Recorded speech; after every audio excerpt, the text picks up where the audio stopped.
न तस्य कार्यं करणं च विद्यते न तत्समश्चाभ्यधिकश्च दृश्यते परास्यर्शक्तिर्विविधैव श्रूयते स्वाभाविकी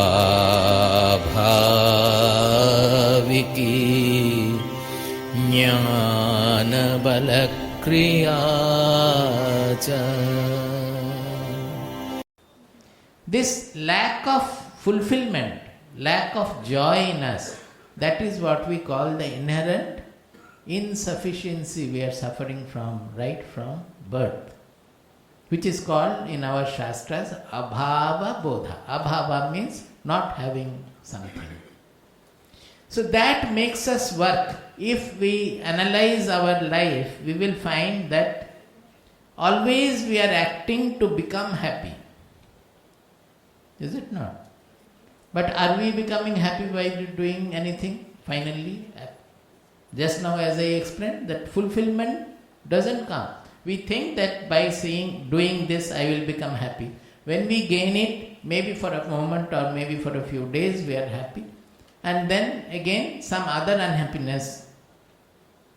So, truly speaking, we are not becoming happy. That is why we are moving from place to place, moving from work to work, thinking that now what I gain, by that I am going to become happy. So we act to become happy, joyous, but never get fulfilled. Next slide. This I have already discussed, that understanding the problem is within, but we look for the solution outside. I can give many examples. A simple example will be, which I always refer to, that suppose for the first time you have gone near the ocean on a beach. For the first time in life we are seeing the ocean, and we become immediately so fulfilled and happy, seeing the vastness of the sky, meeting the ocean, the vastness all around. We are so happy. Right then now mobile is there, we can change our example. Immediately the mobile rings and the information comes that you have lost your job or you have lost something like that. Immediately your mind collapses. Whereas the happiness gone, the sea or the ocean is still in front. It is lying as it was. So has there been any change in the external world? Nothing has changed in the external world. But your happy mind has become unhappy. Why? The mind has got changed. Just by looking at the ocean, which is first time you are seeing, or you can go to the sky also and look at the earth from there, more happiness will be there, whatever it is. By looking at it for the first time in life, we forgot all our insufficiencies or wants that is always haunting us.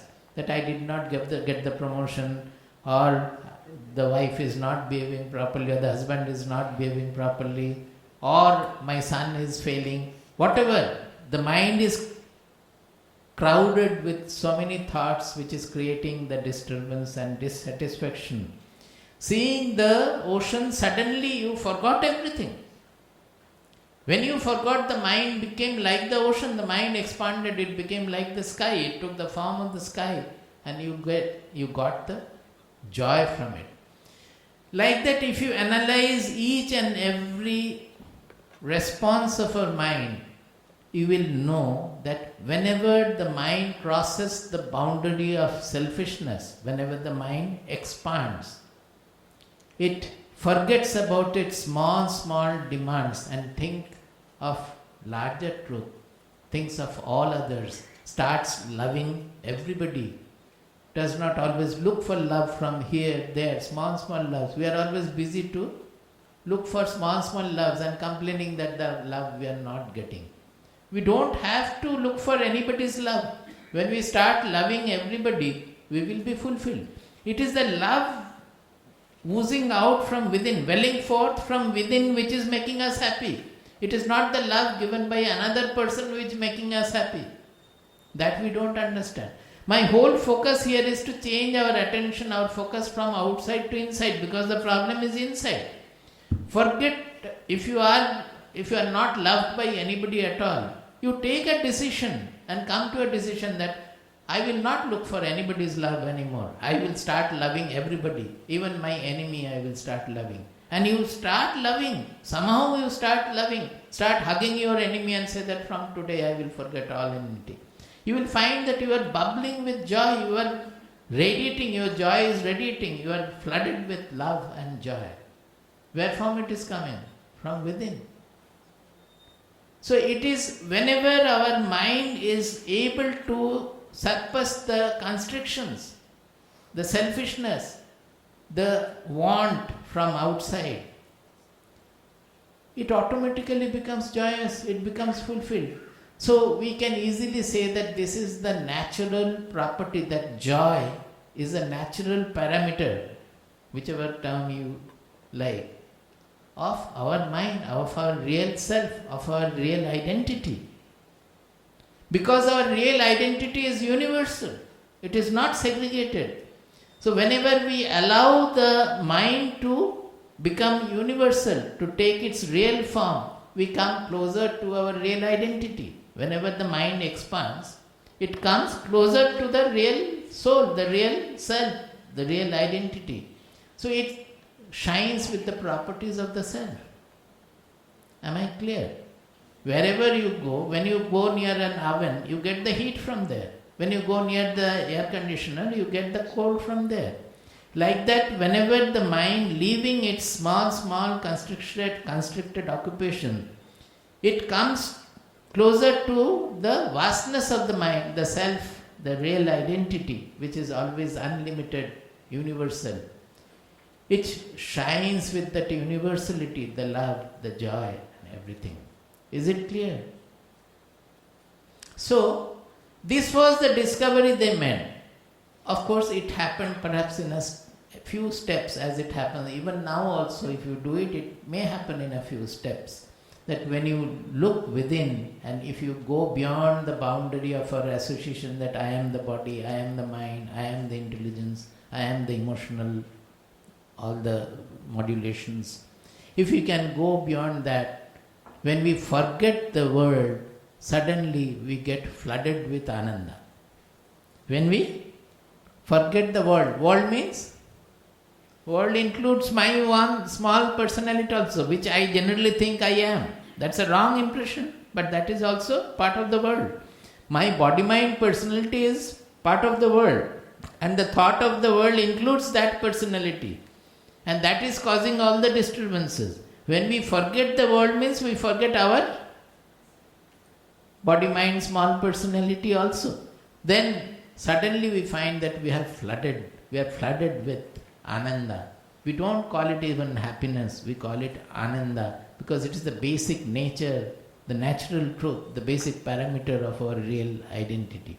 That is why our rishis could sing. When they discovered this, they sang Anandadhyeva khalvimani bhutani jayante anandena jatani jivanti anandam pravishanti avisamvishanti. That the whole creation is born of Ananda. It is sustained by Ananda. And when there is destruction, we are always fearful about destruction. We are fearful about death. But the rishis sang that even in death and destruction also, what is happening? We are merging into the same Ananda. So will you fear destruction anymore? When you are not getting Ananda here, you are more fearful about meeting death or meeting destruction. But they are singing that nothing is getting destroyed, nothing is created. Creation, destructions, the unimaginable activity of the whole universe, everything is sustained by Ananda. It is originating from Ananda, created from Ananda. When it gets destroyed, it merges into Ananda. They could sing like that. So these are all discoveries made by them, which are stated in the Upanishads as well as Bhagavad Gita. We cannot term them as sectarian or religious or anything at all. If anybody in the world does the experiment, he will have the same results. We may try to interpret in different manner. There can be different philosophies. One saint will come and he, according to the current society, their appreciation, their thinking, he may give a certain way of argument and philosophy to explain the things. But in its origin, that experimental part of it, nobody can contradict. Everybody will get the same experimental observation and discovery if they do it, if they care to do it. Next slide.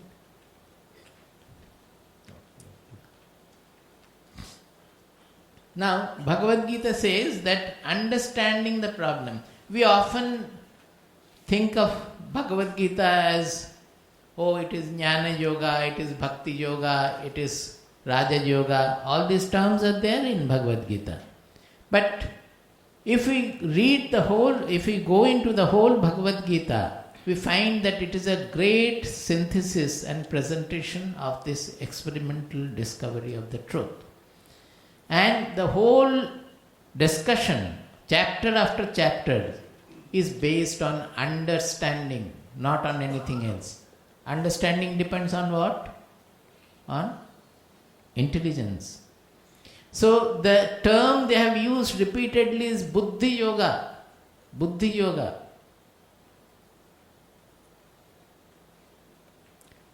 Durena hi avaram karma, Buddhi Yoga Dhananjaya. He is saying that Durena hi avaram karma, Buddhi Yoga Dhananjaya. We often say that Bhagavad Gita is Karma Yoga, Karma Yoga. I am doing Karma Yoga. Why? I am active throughout the day. I am doing Karma, so I am doing Karma Yoga. Not at all. Bhagavad Gita's Karma Yoga is not doing Karma or doing Karma. It is the Yoga part of it.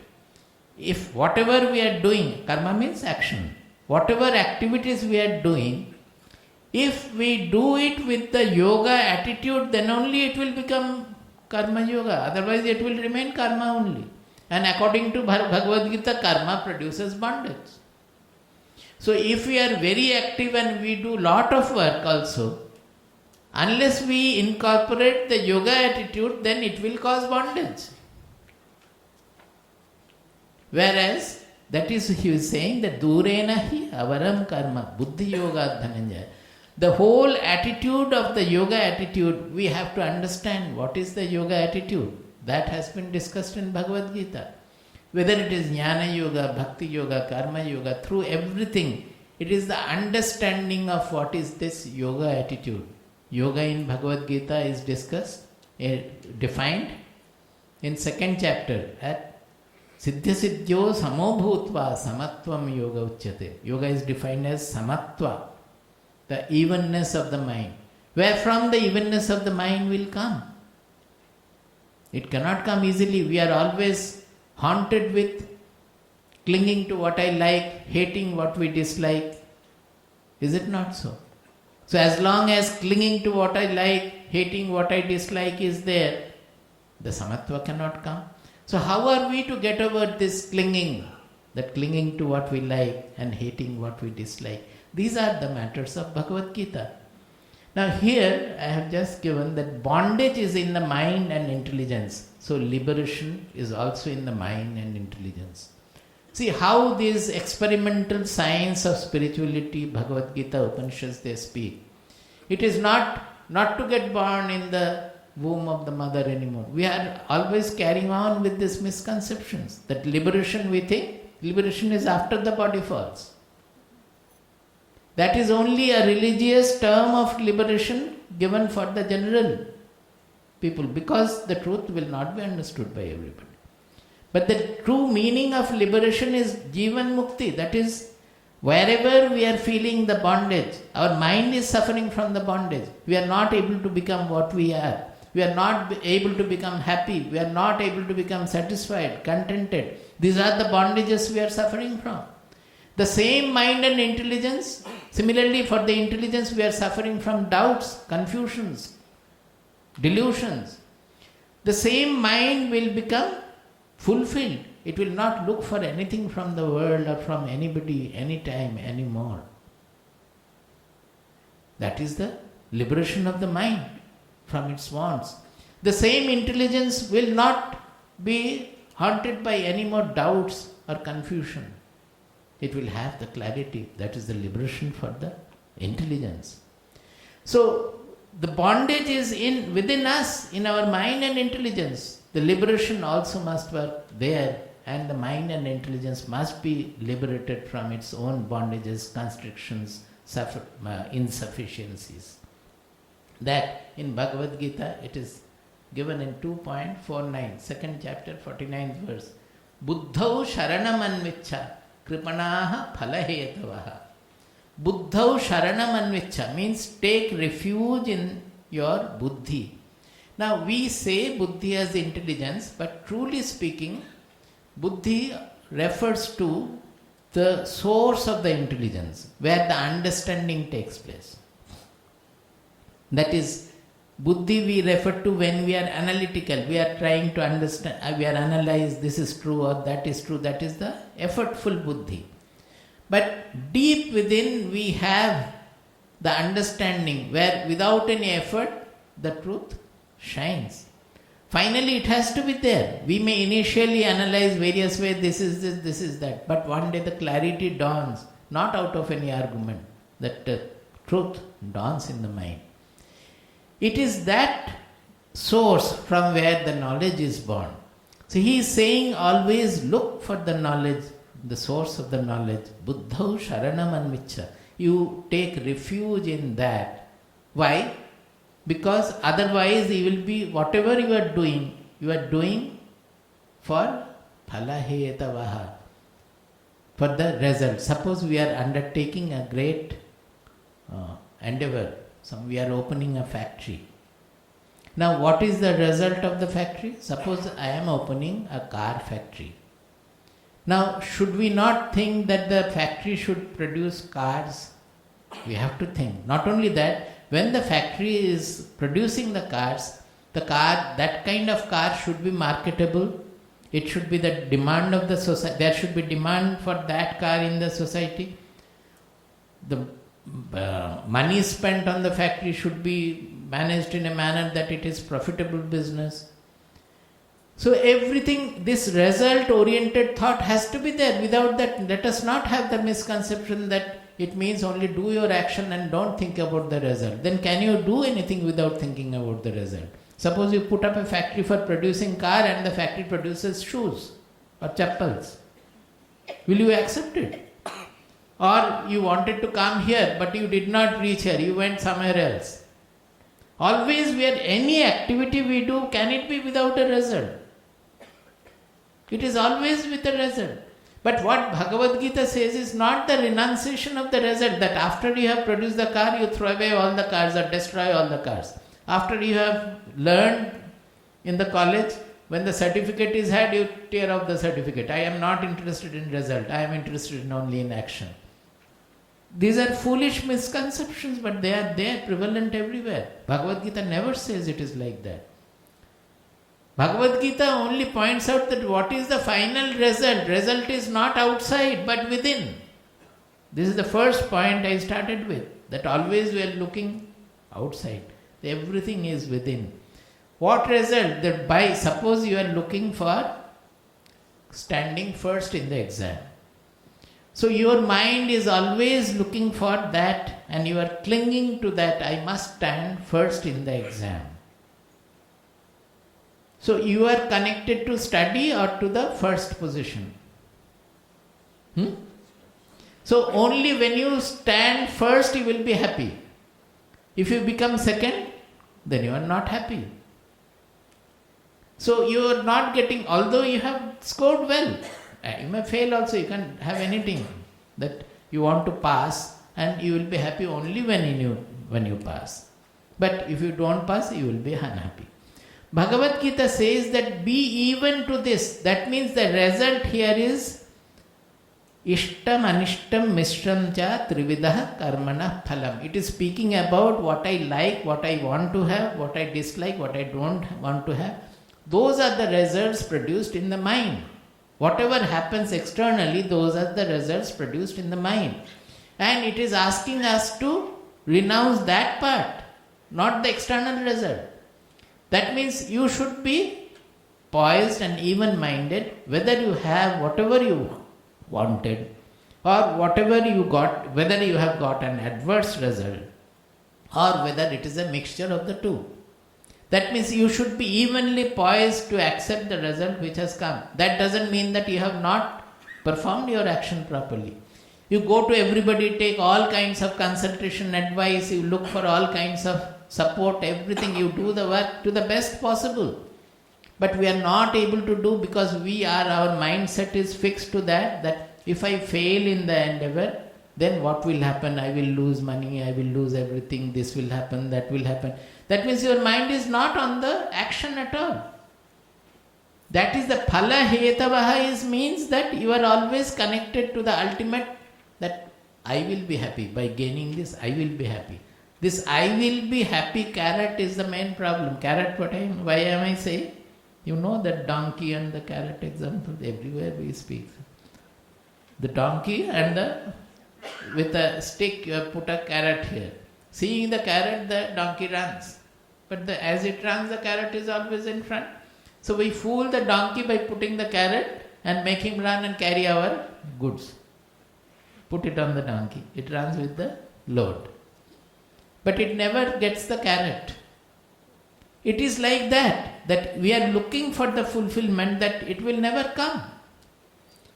Whereas if we understand the foolishness of that, the delusion of the carrot, and we completely forget about that happiness part, only think about what am I to produce or what am I to do, and our focus is fully on the work, we will find that we become so happy. This clinging to the result that whether I will be happy or not happy is always taking away our happiness. If we can get rid of that, we will be automatically happy. We will be work from joy only. We will be working out of joy, not for gaining joy at the end of the work. That is what Bhagavad Gita is saying, that you understand the world, understand your mind, understand whatever you are doing, and you will be able to do the best of your performance, best of your excellence. You will be performing without undergoing any trouble at all. Sometimes it will be successful, sometimes it will be unsuccessful. That happens because of so many providential factors also. I have put all my effort, but it did not work. Okay, we will do again and see whatever mistakes have been there, we will correct it and we will do it like that. But that will not depress me. I have done my best and still because of some providential reason it has not happened. So why should it depress me? I have done my best. And for that you don't have to wait for the result to come and then only you will be happy. You will be happy right from the beginning, doing the work in the most perfect manner. That gives us the happiness. When the mind is poised on it, whether you do any activity, don't do anything, always the mind will remain poised and happy. Next. This I have already explained, that understanding the problem, it's just summarizing what I said. No external gain has ever made anybody fulfilled. Next slide. Now, since no external aid has ever made anybody happy, we look into the world past, even future also, nobody is going to be happy by gaining anything from the external world. So what am I to do? Should we abandon karma? Should we not do anything because it is not going to be making me happy? So shall we leave everything and go to the forest or remain in my house sitting for meditation?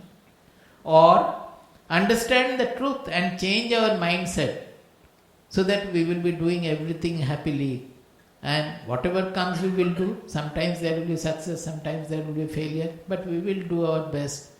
We will work from joy. We will be always joyous doing our work. This is the option. Next. The vision of Bhagavad Gita. Instead of creating bondage, action should become an instrument for liberation. Now this is where the greatness of Bhagavad Gita. I started with this, but I did not mention. In the Upanishads, the truths are just whatever they discovered, it is recorded. Now, because this kind of a discovery needs a very desireless mindset. Why? Because a disturbed mind, agitated mind, which is the mind which is always disturbed by various insufficiencies, desires, etc., will not be able to do this experiment, the Upanishadic experiment of looking within and discovering our real identity. That we should understand. In Upanishads, the pursuit suggested is called Shravana Manana Nididhyasana. That means you listen to the truth. First of all, you hear about the truth. Then ruminate over the truth. Manana means, Shravana means listening to the truth. Manana means ruminate over the truth. Think crisscross, no, Swamiji is saying this is my real identity, how can it be? I always think this is what I am, then how can I be universal? It is absolutely wrong. Well, you think, you analyze, you read the Shastras more, do it. So that part is called Manana. That means apply your intelligence to analyze the truth, whatever you have listened to from the Shastras or from the saint. You analyze and go on ruminating on it. That is called Manana. Nididhyasana, that means end of Manana comes when you are absolutely certain from your intelligential point of view, by analyzing, by exhausting all your rationality, all your reason. When you become confirmed, then no more the mind or the intelligence goes on vacillating or thinking this way, that way. So only simply our mind gets absorbed in the contemplation of the truth. And the end of the contemplation is the realization of the truth. When the discovery we are talking about, that is the discovery.